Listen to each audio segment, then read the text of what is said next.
Dear student, इस video में हम क्लास 10th इंग्लिश प्रोज का चैप्टर 2 यानी ए लेटर टू गॉड का हिंदी एक्सप्लेनेशन करना सीखेंगे, जिसको जीएल फ्लुएंट्स ने लिखा है।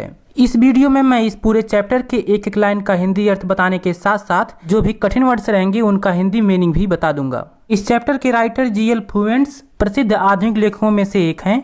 इन्होंने साधारण, छोटी तथा हास्यपद कहानियां लिखी हैं। ए लेटर टू गॉड, जिसका हिंदी अर्थ होगा भगवान को एक पत्र, ये भी जीएल फ्लुएंट्स के द्वारा लिखी गई एक साधारण कहानी है जो हास्य से भरी हुई है। सबसे पहले थोड़ा सा इस चैप्टर के बारे में जान लीजिए, फिर हिंदी एक्सप्लेनेशन हम लोग देखेंगे। बेसिकली इस चैप्टर में लेंचो नामक एक किसान का वर्णन किया गया है जो पहाड़ी की एक चोटी पर अपने परिवार के साथ रहता है और फसल उगाकर अपने परिवार का पालन पोषण करता है। एक बार होता यह है कि उसकी फसल लगभग तैयार हो चुकी रहती है, केवल कुछ पानी की जरूरत रहती है। उसकी किस्मत से बारिश हो जाती है और पानी की कमी भी पूरी हो जाती है।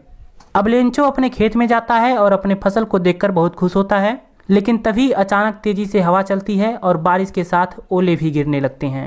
ओले मतलब वही बर्फीले पत्थर जो कभी कभी बारिश के साथ गिरते हैं। ये देखने में बहुत अच्छे लगते हैं, इवन खाने में भी एकदम ठंडा ठंडा। मैं बचपन में खूब इकट्ठा करता था जब भी कभी बारिश के साथ ओले गिरते थे, तो शायद आप भी किए होंगे। नीचे कमेंट करके मुझे ज़रूर बताइएगा। अब लेंचो की सारी खुशी दुख में बदल जाती है, क्योंकि ओले गिरने से लेंचो का पूरा फसल बर्बाद हो जाता है। वहाँ लेंचो का सहायता करने वाला भी कोई नहीं रहता है। वह सोचता है कि उसके परिवार को इस वर्ष भूखा ही रहना पड़ेगा, लेकिन उसको भगवान पर पूरा विश्वास रहता है। इतना विश्वास रहता है कि वह भगवान से धन मांगने के लिए यानी पैसे मांगने के लिए भगवान को एक पत्र लिखता है। जी हाँ, लेंचो भगवान को एक पत्र लिखता है। जब उसका फसल नष्ट हो जाता है तो वह ईश्वर को, गॉड को एक पत्र लिखता है ताकि वह अपना फसल पुनः उगा सके, और उस पत्र को पोस्ट ऑफिस में ले जाकर डाल देता है। अब लेंचो अपने पत्र के द्वारा भगवान से कितने पैसे मांगता है, उसके पत्र का भगवान जवाब देते हैं कि नहीं, क्या सचमुच लेंचो को पुनः फसल उगाने के लिए भगवान धन दे देते हैं? इन सभी प्रश्नों का जवाब आपको इस चैप्टर का पूरा एक्सप्लेनेशन देखने के बाद पता चल जाएगा। तो चलिए इस चैप्टर का लाइन बाय लाइन करके हिंदी एक्सप्लेनेशन करना सीखते हैं। लेकिन उससे पहले अगर आप बोर्ड एग्जाम की तैयारी कर रहे हैं और अभी तक आपने इस चैनल को सब्सक्राइब नहीं किया है तो चैनल को सब्सक्राइब करके बेल आइकन प्रेस कर लीजिए, ताकि आपको आपके एग्जाम से रिलेटेड ऐसे ही वीडियोज का नोटिफिकेशन लगातार मिलता रहे। चलिए एक्सप्लेनेशन देखते हैं। The house the only one in the entire valley set on the crest of A low hill. The house यानी घर, द ओनली वन सिर्फ एक, इन इंटायर वैली संपूर्ण घाटी में, इंटायर का मतलब होता है संपूर्ण, वैली मतलब घाटी, सेट ऑन स्थित था, द क्रेस्ट ऑफ ए लो हिल निचली पहाड़ी के चोटी पर, हिल का मतलब पहाड़ी, क्रेस्ट मतलब चोटी, मतलब संपूर्ण घाटी में सिर्फ एक घर एक निचली पहाड़ी के चोटी पर स्थित था। फ्रॉम हिज हाइट, इसकी ऊंचाई से, वन कुड सी कोई भी देख सकता था, द रिवर नदी को, and the field of ripe corn और पके फसल के खेत को। राइप कॉर्न यानी पका हुआ फसल, राइप का मतलब होता है पका हुआ, कॉर्न मतलब फसल। डॉटेड जिसमें लगे थे, विद द फ्लावर्स फूल, दैट जो ऑलवेज प्रॉमिस्ड हमेशा वायदा करते थे, ए गुड हार्वेस्ट एक अच्छी फसल का। यानी इसकी ऊंचाई से कोई भी पके हुए फसल के खेत जिसमें फूल लगे होते थे और नदी देख सकता था, जो हमेशा एक अच्छी फसल का वायदा करते थे। The only thing the earth needed was a downpour और एट लीस्ट ए सोअर।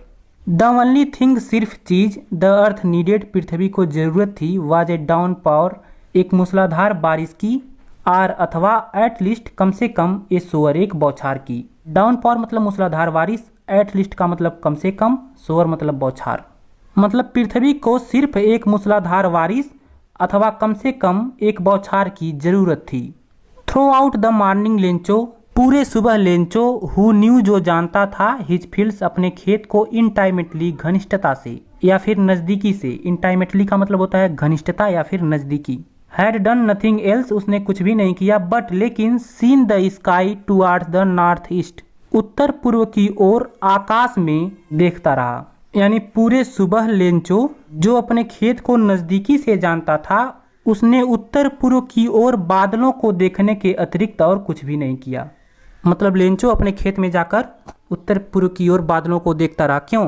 क्योंकि उसकी फसल को पानी की जरूरत रहती है उस समय, तो वह बादलों को देखता है। एक बार फिर से यहाँ तक रिवाइज कर देता हूँ।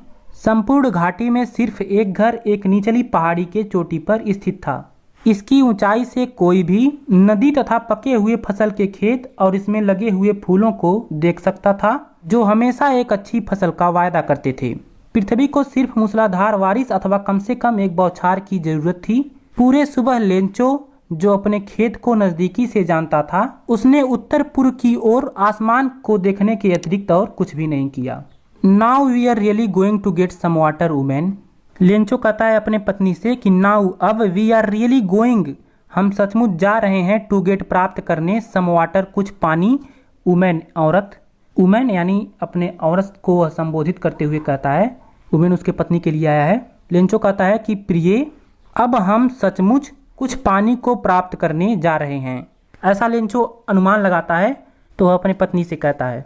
अब उसकी पत्नी क्या जवाब देती है? द वुमेन औरत हु जो वाज प्रिपेयरिंग सपर रात का भोजन तैयार कर रही थी, रिप्लाइड जवाब दिया। सपर का मतलब होता है रात का भोजन। यस हाँ, गॉड्स विलिंग यदि भगवान चाहें, यदि भगवान की इच्छा हो। विल का मतलब होता है इच्छा। यानी औरत जो रात का भोजन पका रही थी जवाब दिया कि हाँ, यदि भगवान की इच्छा हो। The older boys were working in the field. The older boys बड़े लड़के वेयर वर्किंग कार्य कर रहे थे, इन द फील्ड खेत में। व्हाइल जबकि द स्मॉलर वंस छोटे लड़के वेयर प्लेइंग खेल रहे थे, नियर द हाउस घर के नजदीक। अनटिल तभी द वुमेन औरत कॉल टू देम ऑल उन सभी को बुलाई, कम फॉर डिनर भोजन के लिए आ जाओ। यानी वुमेन का मतलब कौन? लेंचो की पत्नी और इन बच्चों की माँ। और बुलाती है उन सबको। यानी बड़े लड़के खेत में काम कर रहे थे जबकि छोटे लड़के घर के नजदीक खेल रहे थे। तभी औरत यानी उन बच्चों की माँ और लेंचो की पत्नी उन सबको रात के भोजन के लिए बुलाई। It was during the meal that भोजन करने के दौरान ही, मील का मतलब भोजन, ड्यूरिंग मतलब के दौरान। Just as Lencho had predicted जैसा कि लेंचो ने भविष्यवाणी की थी। प्रिडिक्टेड का मतलब होता है भविष्यवाणी करना। बिग ड्रॉप्स ऑफ रेन वर्षा के बड़े बूंद बिगेन प्रारंभ हो गए टू फॉल गिरना। यानी भोजन करने के दौरान ही जैसा कि लेंचो ने भविष्यवाणी की थी, वर्षा के बड़े बूंद गिरना प्रारंभ हो गए, मतलब बारिश होने लगी। इन द नॉर्थ ईस्ट उत्तर पूर्व में ह्यूज माउंटेन्स ऑफ क्लाउड बादलों के बड़े पर्वत, विशाल पर्वत, कुड बी सीन अप्रोचिंग आते हुए दिखाई दिए। यानी उत्तर पूर्व में बादलों के बड़े पर्वत आते हुए दिखाई दिए। The air was fresh and sweet. The air यानी हवा, वाज थी, फ्रेश एंड स्वीट ताज़ा और मधुर। यानी हवा ताज़ा और मधुर थी। एक बार रिवाइज कर देता हूँ इसको। लेंचो कहता है अपने पत्नी से कि प्रिय अब हम सचमुच कुछ पानी प्राप्त करने जा रहे हैं। द वुमन उसकी पत्नी यानी औरत जो रात का भोजन तैयार कर रही थी जवाब दिया, हाँ यदि भगवान चाहें। बड़े लड़के खेत में काम कर रहे थे जबकि छोटे लड़के घर के नज़दीक खेल रहे थे।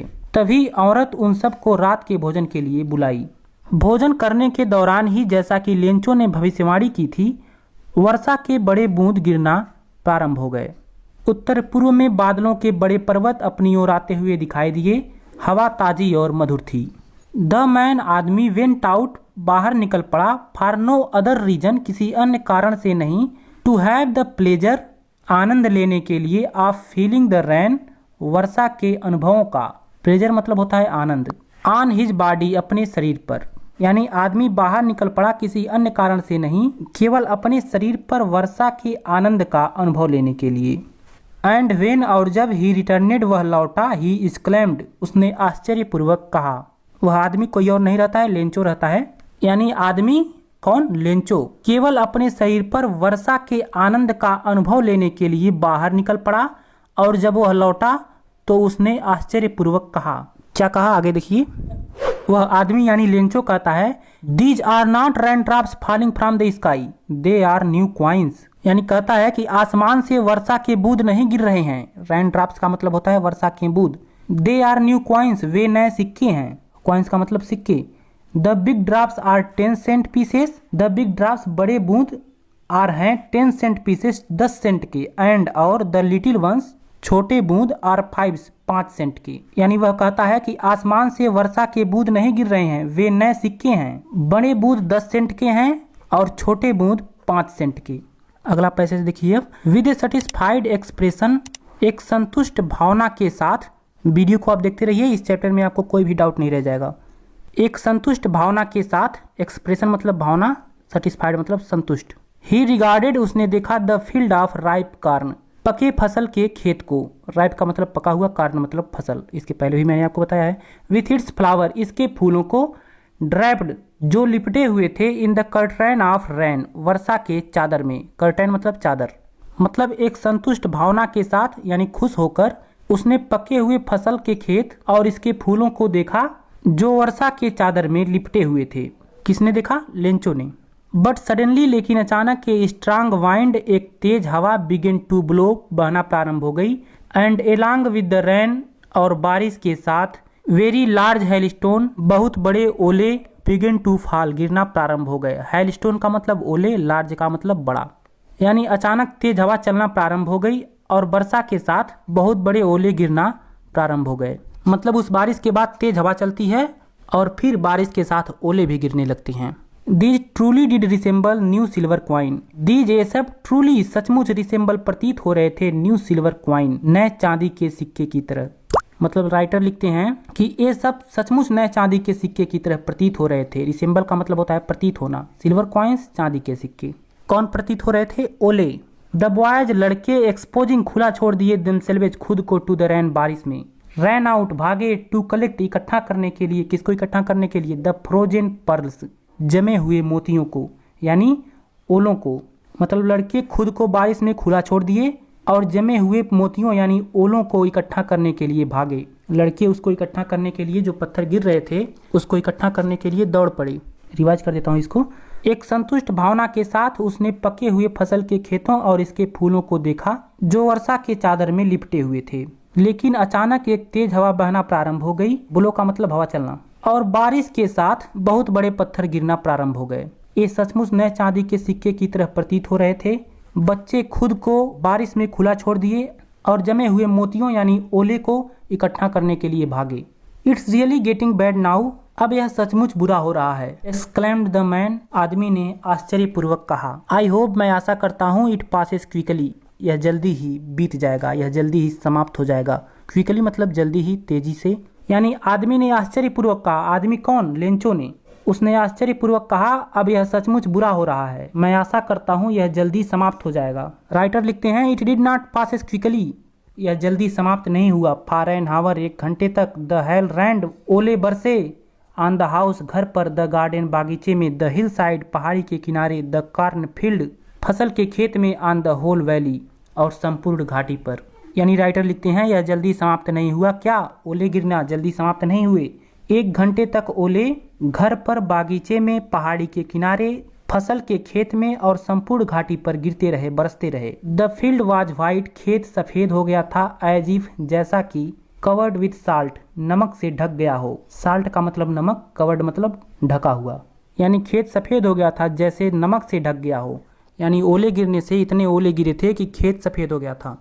ऐसा लग रहा था जैसे खेत साल्ट यानी नमक से ढक गया हो। Not a leaf remained on the trees, not a leaf remained, एक भी पत्ते नहीं बचे थे। रिमेंड का मतलब होता है बचे रहना, लीफ का मतलब पत्ते।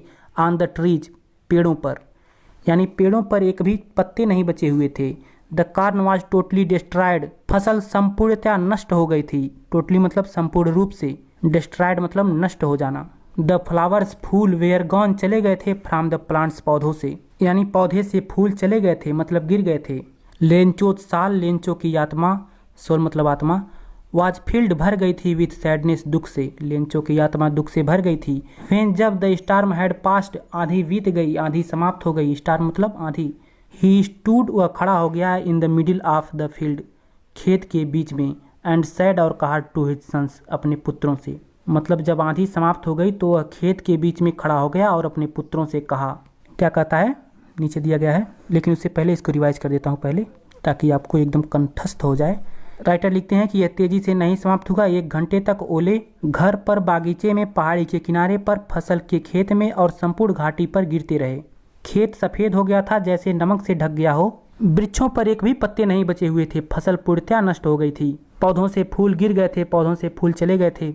लेंचो की आत्मा दुख से भर गई थी। जब आंधी बीत गई, जब आंधी समाप्त हो गई, वह अपने खेत के मध्य में खड़ा हो गया और अपने पुत्रों से कहा।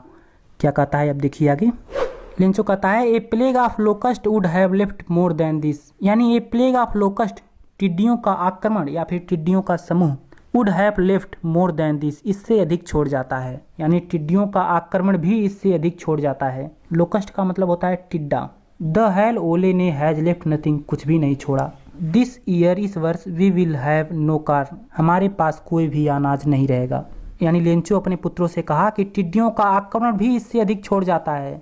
इस ओले ने तो कुछ भी नहीं छोड़ा। इस वर्ष हमारे पास कोई भी अनाज नहीं रहेगा। दैट नाइट, वह रात, वाज ए साराफुल वन, एक दुख भरी रात थी। यानी राइटर बताते हैं कि लेंचो के लिए वह रात एक दुख भरी रात थी। All our work for nothing, हमारे काम के लिए, हमारे कार्य के लिए हमें कुछ भी नहीं मिला। There's no one who can help us, there's no one, यहाँ कोई भी नहीं है, हु जो कैन हेल्प अस, हमारी सहायता कर सके। We will all go hungry this year, हम सबको इस वर्ष भूखा ही रहना पड़ेगा। यानी लेंचो कहता है कि हमें हमारे कार्य के लिए कुछ भी नहीं मिला, यहाँ कोई भी नहीं है जो हमारी सहायता कर सके, इस वर्ष हमें भूखा ही रहना पड़ेगा। बट लेकिन in the hearts of all, उन सभी के हृदयों में, हु जो लिव्ड रहते थे इन दैट सॉलिटरी हाउस, उस अकेले घर में, उस सुनसान घर में, उस एकांत घर में। सॉलिटरी का मतलब होता है सुनसान, अकेला या फिर एकांत। In the middle of the valley, घाटी के मध्य में। There was a single hope, केवल एक आशा थी, हेल्प फ्रॉम गॉड, भगवान से सहायता की। यानी उन सभी के हृदयों में जो घाटी के मध्य में अकेले घर में रहते थे, उन्हें सिर्फ एक आशा थी, भगवान से सहायता की। मतलब उन सबको, अब लेंचो को और उसके परिवार को किसका आशा रहता है? केवल भगवान से सहायता की, क्योंकि वहाँ पर उनका सहायता करने वाला भी कोई नहीं रहता है। डोंट बी सो अपसेट, इतने दुखी मत हो। अपसेट का मतलब दुखी। इवन दो, यद्यपि, दिस सीम्स, यह प्रतीत होता है, लाइक ए टोटल लॉस, एक संपूर्ण हानि की तरह। मतलब इतने दुखी मत हो, यद्यपि यह संपूर्ण हानि की तरह प्रतीत होता है। रिमेंबर, याद रखो, नो वन, कोई भी नहीं, डाइज, मरता है, ऑफ हंगर, भूख से। मतलब याद रखो, कोई भी भूख से नहीं मरता है। यानी लेंचो अपने परिवार को समझाते हुए कहता है कि दुखी मत हो, यद्यपि यह संपूर्ण हानि की तरह प्रतीत होता है, याद रखो, कोई भी भूख से नहीं मरता है। दैट्स वाट, इस प्रकार, दे से, वे कहते हैं, no one dies of hunger, कोई भी भूख से नहीं मरता। मतलब इस प्रकार वे सब कहते हैं कि कोई भी भूख से नहीं मरता। ऑल थ्रू द नाइट, सारी रात। लेंचो थॉट, लेंचो सोचता रहा, only of his one hope, सिर्फ अपने एक आशा के बारे में, द हेल्प ऑफ गॉड, भगवान से सहायता की। हुज आइज, जिसकी आंखें, as he had been instructed, जैसे उसे रास्ता दिखा रही हों, सी एवरीथिंग, सब कुछ देखती थीं। इवन, यहाँ तक, what is deep in one's conscience, कि किसी के अंतरात्मा के, कंसियंस का मतलब अंतरात्मा, कि किसी के अंतरात्मा के डीप यानी गहराई में क्या है। यानी सारी रात लेंचो अपने एक आशा यानी भगवान से सहायता के बारे में सोचता रहा। उसकी आंखें जैसे उसे रास्ता दिखा रही हों, वह सब कुछ देखती थीं, यहाँ तक कि किसी के अंतरात्मा के गहराई में क्या है वो भी।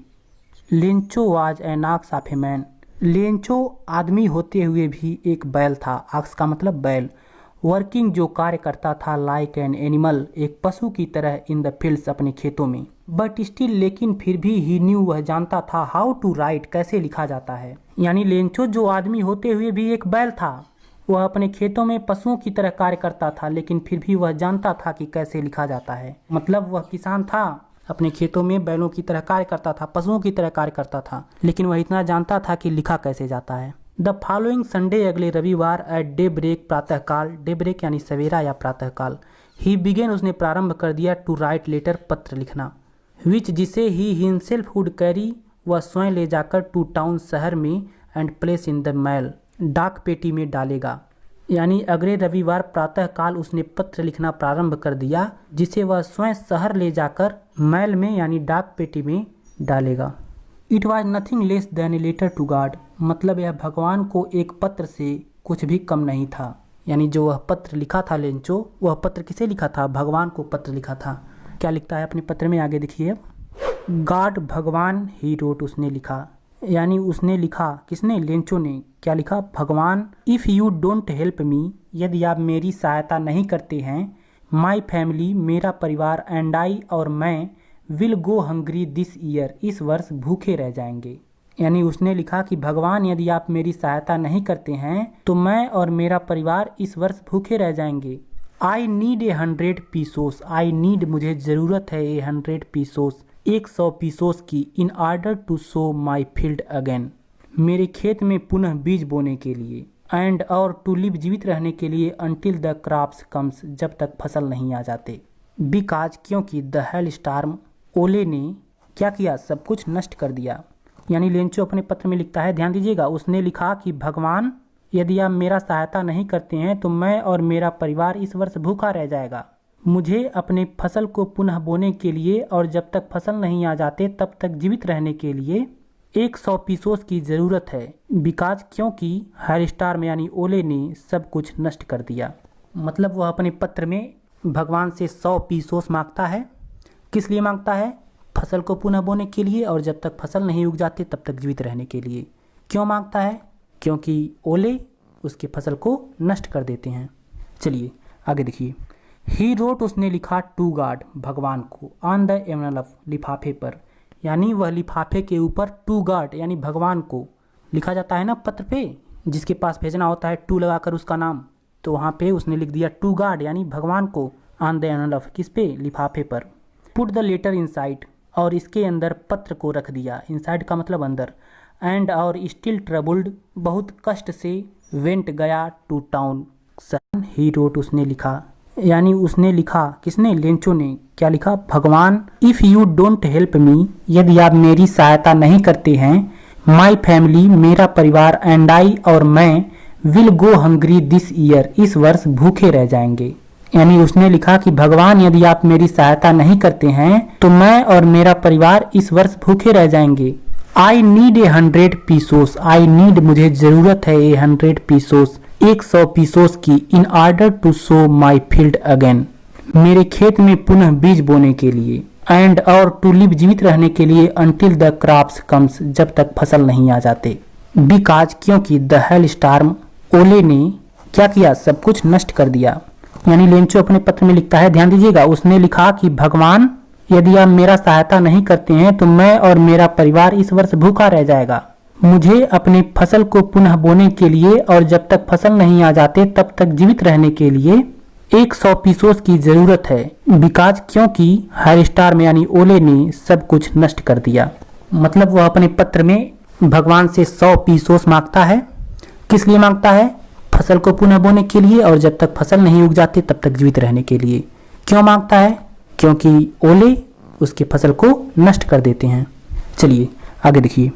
ही रोट, उसने लिखा, टू गॉड, भगवान को, ऑन द एनवलप, लिफाफे पर, यानी वह लिफाफे के ऊपर टू गॉड यानी भगवान को लिखा जाता है ना पत्र पे, जिसके पास भेजना होता है टू लगाकर उसका नाम, तो वहाँ पे उसने लिख दिया टू गॉड यानी भगवान को, ऑन द एनवलप, किस पे? लिफाफे पर। पुट द लेटर इनसाइड, और इसके अंदर पत्र को रख दिया। इनसाइड का मतलब अंदर। एंड और स्टिल ट्रबल्ड, बहुत कष्ट से, वेंट, गया, टू टाउन, शहर में, यानी उसने लिफाफे के ऊपर टू गॉड यानी भगवान को लिखकर पत्र को इसके अंदर रख दिया और बहुत कष्ट से, बहुत परेशानी से वह शहर गया। At the post office, post office पर, पोस्ट ऑफिस मतलब डाकघर, यानी डाकघर पर, ही प्लेस्ड, उसने लगाया, ए स्टैम्प, एक टिकट, ऑन द लेटर, पत्र पर, एंड ड्राफ्ट इन, और डाल दिया, इनटू द मेल बॉक्स, डाक पेटी में, यानी डाकघर पर उसने पत्र पर एक टिकट लगाया, स्टैम्प का मतलब टिकट, प्लेस्ड का मतलब लगाना, और मेल बॉक्स में डाल दिया। मतलब वह पोस्ट ऑफिस जाकर उस पर एक टिकट लगाता है और अपने पत्र को मेल बॉक्स में यानी डाक पेटी में डाल देता है। वन ऑफ द एम्प्लॉइज, एक कर्मचारी, हु, जो, वाज ए पोस्टमैन, एक डाकिया था, पोस्टमैन का मतलब डाकिया, एंड आल्सो हेल्प्ड, और सहायता भी करता था, एट द पोस्ट ऑफिस, डाकघर पर, यानी एक कर्मचारी जो डाकिया था और डाकघर पर सहायता भी करता था। वेंट टू हिज बॉस, अपने मालिक के पास गया, अपने बॉस के पास गया, लाफिंग हार्टली, दिल से हंसते हुए, एंड शोड हिम, और उन्हें दिखाया, क्या दिखाया? द लेटर टू गॉड, यानी भगवान के नाम, पत्र को, यानी वह कर्मचारी जो डाकिया था और पोस्ट ऑफिस पर यानी डाकघर पर सहायता भी करता था, अपने बॉस के पास, अपने मालिक के पास दिल से हंसते हुए गया और उन्हें भगवान के नाम उस पत्र को दिखाया। यानी जो लेंचो पत्र लिखा रहता है उस पत्र को डाकिया लेता है और अपने बॉस के पास हंसते हुए जाता है और उसे भी दिखाता है। नेवर, कभी नहीं, इन हिज कैरियर, अपने सेवा काल में, एज ए पोस्टमैन, एक डाकिया के रूप में, ही नोन, वह जानता था, दैट एड्रेस, उस पते को, यानी डाकिये के रूप में अपने सेवा काल में कभी नहीं वह उस पते को जानता था। यानी जो डाकिया था अपने पूरे करियर में, अपने पूरे सेवा काल में वह इस पते को कभी नहीं देखा था और नहीं जानता था। द पोस्टमास्टर, डाक मालिक, ए फैट एमेबल फेलो, एक मोटा और हंसमुख व्यक्ति था, एमेबल मतलब हंसमुख, आल्सो ब्रोक आउट लाफिंग, वह भी जोर से हंसने लगा। मतलब डाक मालिक जो एक मोटा और हंसमुख व्यक्ति था वह भी जोर से हंसने लगा। क्यों? उस पत्र को देखकर। ऑलमोस्ट इमीडिएटली, लगभग तुरंत, ही टर्न्ड सीरियस, वह गंभीर हो गया, सीरियस मतलब गंभीर, एंड और tapping the letter on his desk, tapping थपथपाते हुए द लेटर पत्र को ऑन हिज डेस्क अपने मेज पर, कमेंटेड कहा, क्या कहा अभी देखते हैं, लेकिन पहले इसको रिवाइज कर देता हूँ। एक कर्मचारी जो एक डाकिया था और पोस्ट ऑफिस पर यानी डाकघर पर सहायता भी करता था, अपने मालिक के पास दिल से हंसते हुए गया और उन्हें भगवान के नाम इस पत्र को दिखाया। डाकिये के रूप में अपने पूरे सेवा काल में वह उस पते को कभी नहीं जानता था। पोस्टमास्टर यानी डाक मालिक जो एक मोटा और हंसमुख व्यक्ति था, वह भी जोर जोर से हंसने लगा, लेकिन लगभग तुरंत वह सीरियस हो गया, वह गंभीर हो गया और अपने मेज पर पत्र को थपथपाते हुए कहा। अब देखते हैं इसने क्या कहा। पोस्टमास्टर कहता है यानी डाक मालिक कहता है, व्हाट फैथ, कितना विश्वास है, आई विश, काश, I had the faith of the man, आदमी की तरह मेरे अंदर भी विश्वास होता, हु, जिसने राइट दिस लेटर, इस पत्र को लिखा है। स्टार्टिंग अप, प्रारंभ करना चाहता है, एक कोरस्पॉन्डेंस, एक पत्र व्यवहार या फिर एक पत्राचार विद गॉड, भगवान से।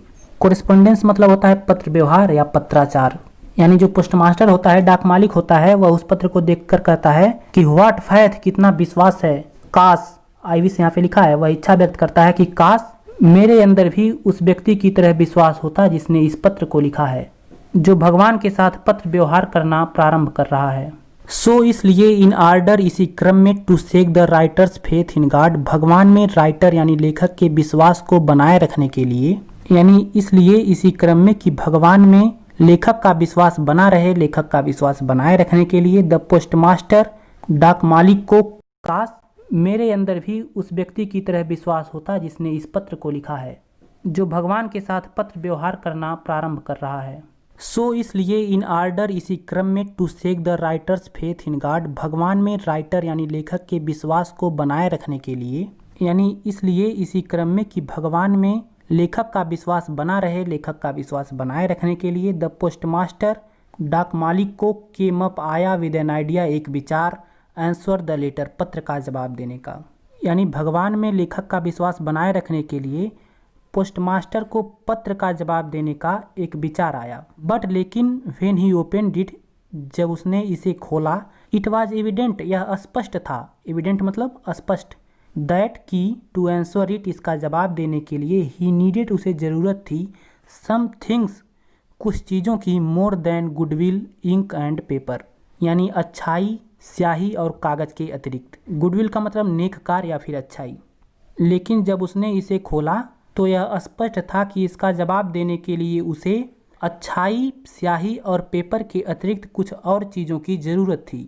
वो क्या चीज़ रहती है? धन की, क्योंकि उसने अपने पत्र में धन मांगा रहता है।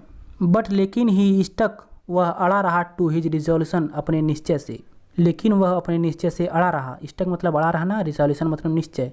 ही आस्क्ड, उसने कहा, फॉर मनी, धन के लिए, फ्रॉम हिज एम्प्लॉयज, अपने कर्मचारियों से, उसने अपने कर्मचारियों से धन के लिए कहा। ही हिमसेल्फ गेव, उसने खुद भी दिया, पार्ट ऑफ हिज सैलरी, अपने वेतन का एक भाग, एंड और सेवरल फ्रेंड्स, कुछ मित्रों को भी, ऑफ हिज, अपने, वेयर ओब्लाइज टू गिव, देने के लिए विवश किया, समथिंग, कुछ, for an act of charity, दान के कार्य के लिए।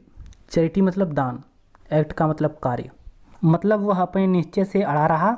वह अपने कर्मचारियों से धन के लिए कहा और खुद भी अपने वेतन का एक हिस्सा दिया और अपने कुछ मित्रों को भी दान के कार्य के लिए कुछ देने पर विवश किया। यानी जो पोस्टमास्टर रहता है, डाक मालिक रहता है, वह अपने कर्मचारियों से और अपने भी वेतन से और अपने कुछ मित्रों से कुछ पैसे इकट्ठा करता है।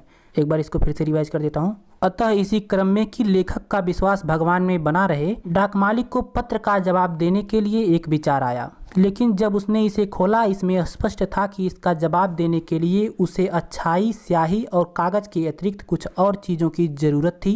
लेकिन वह अपने निश्चय पर अड़ा रहा। उसने अपने कर्मचारियों को धन के लिए कहा और खुद भी अपने सैलरी का, अपने वेतन का एक पार्ट, एक भाग दिया और अपने कुछ मित्रों से भी दान के कार्य के लिए कुछ देने पर विवश किया। इट वॉज इम्पॉसिबल, यह असंभव था, फॉर हिम, उनके लिए, टुगेदर, इकट्ठा करना, टुगेदर, आपस में, द 100 पीसोस, यानी 100 पीसोस, यानी उनके लिए आपस में 100 पीसोस इकट्ठा करना असंभव था। सो इसलिए ही वॉज एबल, वह समर्थ हो पाए, टू सेंड, भेजने में, द फार्मर, किसान को, ओनली ये लिटिल, सिर्फ थोड़ा, मोर देन हाफ, आधे से अधिक, यानी उनके लिए आपस में 100 पीसोस इकट्ठा करना असंभव था। इसलिए वह किसान को सिर्फ आधे से थोड़ा अधिक भेजने में समर्थ हो पाए। यानी वह पूरा 100 पीसोस नहीं भेज पाए, सिर्फ आधे से थोड़ा अधिक यानी 50 से कुछ अधिक पीसोस भेज पाए। He put the money in an envelope, he put उसने रखा द मनी धन को इन एन एनवलप एक लिफाफे में, एड्रेस्ड टू लेंचो लेंचो का पता लिखकर, एंड और विद देम ए लेटर इसके साथ एक पत्र भी, containing only a single words as a signature जिस पर हस्ताक्षर के रूप में एक सिंगल शब्द लिखा था। वह शब्द क्या था? गॉड यानी भगवान। यानी उसने लेंचो का पता लिखकर एक लिफाफे में धन को रख दिया और उसके साथ एक पत्र भी रखा जिसमें सिग्नेचर के रूप में, हस्ताक्षर के रूप में सिर्फ एक शब्द लिखा था, भगवान। रिवाइज करता हूँ इसको एक बार। उनके लिए आपस में 100 पीसोस इकट्ठा करना असंभव था, इसलिए वह किसान को सिर्फ आधे से थोड़ा अधिक भेजने में समर्थ हो पाए। उसने धन को एक लिफाफे में रखकर लेंचो का पता लिख दिया और इसके साथ एक पत्र भी रखा जिसमें हस्ताक्षर के रूप में सिर्फ एक शब्द लिखे थे, भगवान। मतलब वह सिग्नेचर कर देता है किसका? गॉड यानी भगवान का। द फॉलोइंग संडे अगले रविवार लेंचो केम, लेंचो आया, ए बिट अर्लियर थोड़ा पहले ही, देन यूजुअल सामान्यता से, टू आस्क पूछने के लिए, if there was a letter for him कि उसके लिए कोई पत्र था या नहीं। यानी अगले रविवार लेंचो सामान्यता से कुछ पहले ही चला आया यह पूछने के लिए कि उसके लिए कोई पत्र आया था कि नहीं। It was the postman himself who handed the letter to him, it was the postman himself यह डाकिया स्वयं था, हु हैंडेड जिसने दिया, द लेटर पत्र को, टू हिम उसको, यानी डाकिया ने खुद लेंचो को अपने हाथ से पत्र को दिया। व्हाइल जबकि द पोस्टमास्टर यानी डाक मालिक एक्सपीरियंसिंग अनुभव कर रहा था, the containment of a man एक आदमी के संतुष्टि को, कंटेंटमेंट मतलब संतुष्टि, हु हैज परफॉर्म्ड जो संपन्न किया था, जो पूरा किया था, गुड डीड एक अच्छे कार्य को, एक नेक कार्य को, डीड का मतलब कार्य, लुक्ड देख रहा था, on from the doorway of his office अपने कार्यालय के खिड़की से। यानी जो पोस्टमास्टर था वह नेक कार्य करने वाले आदमी के संतुष्टि का अनुभव करते हुए अपने कार्यालय के खिड़की से, डोरवे मतलब खिड़की से देख रहा था। रिवाइज करता हूँ इसको एक बार। अगले रविवार लेंचो यह पूछने के लिए सामान्यता से कुछ पहले ही चला आया कि उसका पत्र आया था कि नहीं। डाकिये ने खुद उसको अपने हाथ से उसे पत्र को दिया, जबकि डाक मालिक एक नेक कार्य करने वाले आदमी के संतुष्टि का अनुभव करते हुए अपने कार्यालय के खिड़की से देख रहा था। अब अगला पैसेज देखिए। लेंचो शोड नॉट, लेंचो ने नहीं दिखाया, द स्लाइटेस्ट सरप्राइज थोड़ा भी आश्चर्य, ऑन सीइंग द मनी धन देखकर, यानी लेंचो ने धन को देखकर थोड़ा भी आश्चर्य नहीं दिखाया। यानी उसको जब धन मिल गया तो उसको आश्चर्य नहीं हुआ। क्यों नहीं आश्चर्य हुआ? सच वाज हिज कॉन्फिडेंस, क्योंकि उसको इतना विश्वास था। बट ही बिकेम एंग्री, लेकिन वह नाराज हो गया। व्हेन जब ही काउंटेड द मनी, उसने धन को गिना। मतलब लेंचो धन को देखकर जरा भी आश्चर्य नहीं हुआ क्योंकि उसको इतना विश्वास था, लेकिन वह नाराज हो गया जब उसने धन को गिना। क्यों नाराज हो गया? क्योंकि उसको कम धन मिला था। उसने मांगा तो था 100 पीसोस, लेकिन उसको आधे से थोड़ा अधिक ही मिला था क्योंकि कर्मचारी 100 पीसोस इकट्ठा ही नहीं कर पाए थे, तो वह नाराज हो गया। अब लेंचो सोचता है, God could not have made a mistake, भगवान से गलती हो नहीं सकती, नार कुड ही हैव डिनाइड, और न ही वह इनकार कर सकता है, Lencho what he had requested, जो लेंचो ने प्रार्थना की थी। यानी लेंचो सोचता है कि भगवान से तो गलती हो नहीं सकती और न ही वह लेंचो के प्रार्थना को अस्वीकार यानी इनकार कर सकता है। इमीडिएटली तुरंत लेंचो वेंट अप, लेंचो गया टू द विंडो खिड़की पर। किसके खिड़की पर? पोस्ट ऑफिस की खिड़की पर। टू आस्क मांगने के लिए, पूछने के लिए, फॉर पेपर एंड इंक कागज और स्याही, यानी लेंचो तुरंत कागज और स्याही पूछने के लिए खिड़की पर गया। On the public writing table, जनसाधारण के लिखने वाली मेज पर, यानी जहाँ लोग बैठकर पत्र लिखते हैं उस मेज पर। ही स्टार्टेड टू राइट, उसने लिखना प्रारंभ कर दिया। With much wrinkling of his bro, अपने भौहों को रिंकलिंग यानी सिकोड़ते हुए, ब्रो मतलब भौं और रिंकलिंग मतलब सिकोड़ते हुए। कास्ट बाई इसका कारण था, मतलब वह अपने भौं को इसलिए सिकोड़ रहा था क्योंकि the effort he had to make to express his ideas, क्योंकि वह अपने विचारों को एक्सप्रेस यानी अव्यक्त करने का एफर्ट प्रयास कर रहा था। व्हेन ही फिनिश्ड, जब उसने समाप्त कर दिया, he went to the window, वह खिड़की पर गया, टू बाई खरीदने के लिए, ए स्टैम्प एक टिकट को, विच जिसे ही लिक्ड उसने चाटा, एंड देन अफिक्स और चिपका दिया, टू द एनवलप लिफाफे पर, with a blow of his fist अपने मुट्ठी के प्रहार से। फिस्ट का मतलब होता है मुट्ठी। यानी जब उसने लिखकर समाप्त कर दिया तो वह खिड़की पर एक टिकट खरीदने के लिए गया, जिसे वह चाट कर लिफाफे पर चिपका दिया। अफिक्स का मतलब चिपकाना, और अपने मुट्ठी के प्रहार से इसे फिक्स कर दिया। रिवाइज कर देता हूँ एक बार। लेंचो तुरंत कागज और स्याही मांगने के लिए खिड़की पर गया। जनसाधारण को लिखने वाली मेज पर उसने अपने विचारों को व्यक्त करने के प्रयास में अपने भावों को सिकोड़ते हुए लिखना प्रारंभ कर दिया। जब वह समाप्त कर दिया तो वह स्टैंप खरीदने के लिए खिड़की पर गया, जिसे वह चाट कर अपने मुट्ठी के प्रहार से लिफाफे पर चिपका दिया। यानी पहले वह स्टैंप चाटता है, उसके बाद लिफाफे पर रखकर उसको मुक्का मारकर चिपका देता है।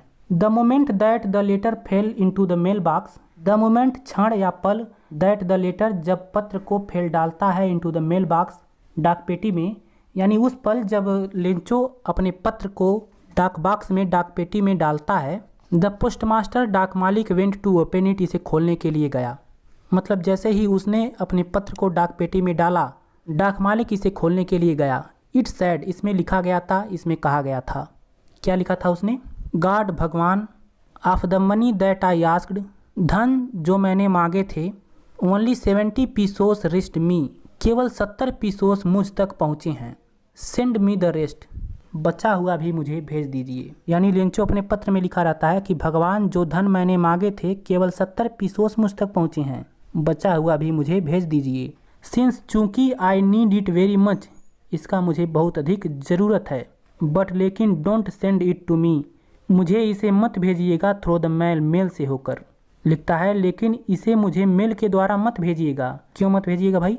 बिकॉज, क्योंकि the post office employees, post office के कर्मचारी, are a bunch of crooks, एक बेईमान व्यक्तियों के समूह हैं। अपना सिग्नेचर कर देता है लेंचो। ध्यान दीजिएगा इसको। इसमें लेंचो अपने दोबारा पत्र में क्या लिखता है? लिखता है भगवान जो मैंने धन मांगे थे केवल 70 पीसोस मुझ तक पहुँचे हैं, बचा हुआ भी मुझे भेज दीजिए चूँकि इसका मुझे बहुत अधिक ज़रूरत है। लेकिन मुझे इसको मेल के द्वारा मत भेजिएगा, क्योंकि पोस्ट ऑफिस के एम्प्लॉयज़ यानी पोस्ट ऑफिस के कर्मचारी, डाकघर के कर्मचारी बेईमान व्यक्तियों के समूह हैं। क्रूस का मतलब बेईमान व्यक्ति, बंच मतलब समूह। फिर अपना नाम लिख देता है लेंचो। उनको बेईमान बना देता है भाई।